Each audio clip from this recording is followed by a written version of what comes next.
So tonight I went and saw Venom 2, and it was actually a pretty fun movie. You know, I was always a little bit skeptical about the first one. The first one was just good enough to kind of get my interest for a second one, and I thought it was I thought it was an entertaining enough movie. But that's actually not what I'm going to talk about here. That's just a segue into what I am going to talk about here. And so when I was down at the theater, this theater where I went to see it, it was a Cineplex Odeon, and in the lobby they actually had, this they had this Aliens, I think it was called like Aliens Armageddon or something like that, arcade machine there. One of the ones with the little guns where you can kind of point around. Very cool little arcade units. And so I kind of got to thinking to myself, I wasn't going to play it. I didn't really have any time.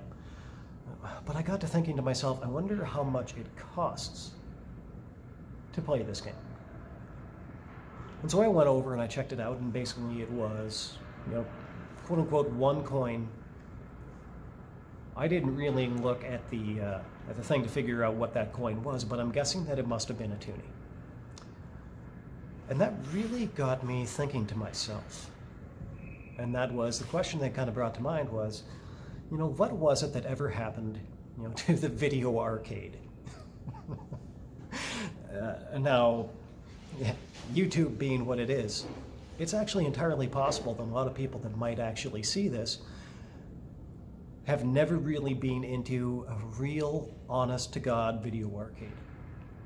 There's probably a lot of people out there that the most that they ever saw of a video arcade, was the same thing that I was talking about just now. An arcade cabinet of some sort in a movie theater where you can just kind of pass your time. Or maybe this used to be the case, and I can't remember how recently, but there used to be arcade machines in the 7-Eleven. Hasn't been for at least a little while, but there's something else. But I kind of got to thinking to myself, what was it that actually happened to the real, honest-to-God video arcade? And by that, what I mean is that like a place where you go to, and it's like the only thing that is in the place is just, video game arcade machines. And so those have been gone for a long time, probably 20 years, at least as a common experience. Like 20 years, God, maybe even longer than that. There are some around there now, but now basically what they are is they're just kind of like, like retro kind of experiences for people. A place where people don't really go unless they are specifically interested in that kind of thing. Not a common place where people would go. Not like what they used to be. And so I got to thinking to myself, what was it that killed the video arcade? I think that there's a lot of competing theories out there. One I think about in particular is what you would call the bowling alone theory. And basically what that held is that these days people are just more solitary than they used to be. And it's been increasingly that way over time, documented as early as the 2000s. And then theoretically just kind of moving on from there. And maybe that is a part of it. But what I got to thinking about it, what really turned me away from video arcades was actually how expensive the games got to play. When I was talking about, being in the age of, say, 14, 15, 16, 17, believe it or not, I was that young once. Actually, not even really that long ago, per se. I won't tell you how long. But when you're in that age group, when the price of playing a video game suddenly jumps from being like a quarter per play, all the way up to $2 or more, I think some of the Mortal Kombat games might have actually been like 3 games, like $3 per game, just to play it on the arcade. And so suddenly the video arcade went from being a place where a kid could go on Saturday afternoon with a pocket full of quarters, and just go pump a bunch of quarters into, say, Street Fighter 2 and just have a great afternoon. Suddenly it became a place where it's like a kid that age, suddenly it's like they have to drain their bank account to go to the video arcade.